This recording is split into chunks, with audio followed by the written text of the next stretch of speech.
মোহাম্মদ ইসমাইল প্রশ্ন করেছেন, ছোট বাচ্চাদের বদনজর ও শারীরিক অসুস্থতা থেকে রক্ষার আমল কি? নবী সাল্লাল্লাহু আলাইহি সাল্লাম বদনজর থেকে রক্ষা পাওয়ার জন্য অনেক সুন্দর সুন্দর আমল তিনি শিখিয়েছেন। ছোট বাচ্চাদের জন্য কিভাবে রুকিয়া করে আমরা তাদেরকে প্রোটেকশন দেব, সেটাও নবী সাল্লাল্লাহু আলাইহি সাল্লাম শিখিয়েছেন।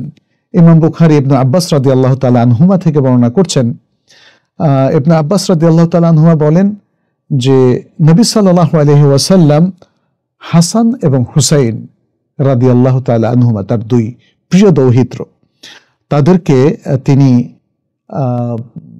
তিনি একটা দোয়া দিয়ে তাদের প্রোটেকশনটা নিতেন।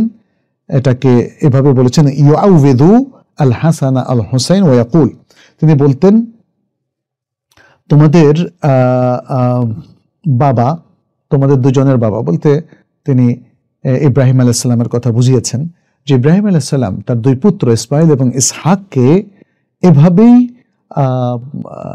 আল্লাহর আশ্রয়ের দোয়া দিয়ে তাদেরকে প্রোটেকশনটা দিতেন। কি সেই দোয়া? আউযু বিকালিমাতিল্লাহি তাম্মাহ মিন কুল্লি শায়তানিন ওয়া হাম্মাহ ওয়া মিন কুল্লি আইনিন লাম্মাহ। এটা পড়ে রাসূল সাল্লাল্লাহু আলাইহি সাল্লাম হাসান এবং হুসাইনকে প্রোটেকশন দিতেন, দোয়া দিতেন। আর একই দোয়া এটা ইব্রাহিম আলাইহিস সালাম তার দুই পুত্র ইসমাইল এবং ইসহাককে দিতেন।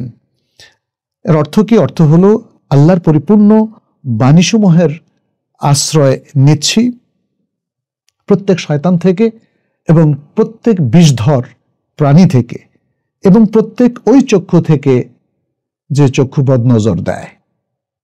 তাহলে প্রত্যেক বদনজর চক্ষু থেকে আল্লাহর আশ্রয় তোমাদেরকে আমি প্রদান করছি, অর্থাৎ তোমাদেরকে আল্লাহর আশ্রয়ে নিয়ে যাচ্ছি। তাহলে এটা খুব চমৎকার দোয়া, যেটা রাসূল সাল্লাল্লাহু আলাইহি সাল্লাম তিনি করতেন। ইবনে হাজার বলেন, হাম্মা মানে হচ্ছে আসলে বিষাক্ত যে প্রাণী, আর মিন কুল্লি আইনিন লাম্মা মানে হচ্ছে বদনজর যুক্ত চোখ, এগুলো থেকে।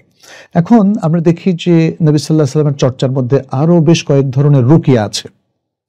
কি রুকিয়া সেটা একটু আপনাদের সামনে সংক্ষেপে বলছি। একটা হলো আল মুআউযিযাতাইন, এগুলো পড়া, কুল আউযু বিরাব্বিল ফালাক, কুল আউযু বিরাব্বিন নাস।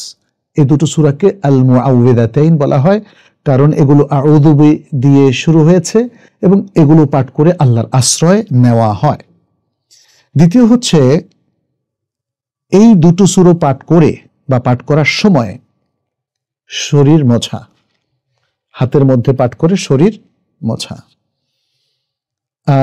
আরেকটা রুকিয়া হচ্ছে এই হাতের মধ্যে পাঠ করে সেখানে অল্প কিছু এভাবে একদম থুথু দলা পাকিয়ে মারবে এমন না, অল্প থুথু করে সেটা দিয়ে যতটুকুতে দুই হাত যায় সেটা মুছে নেওয়া, এবং বিশেষ করে ঘুমের সময় সে কাজটি করা।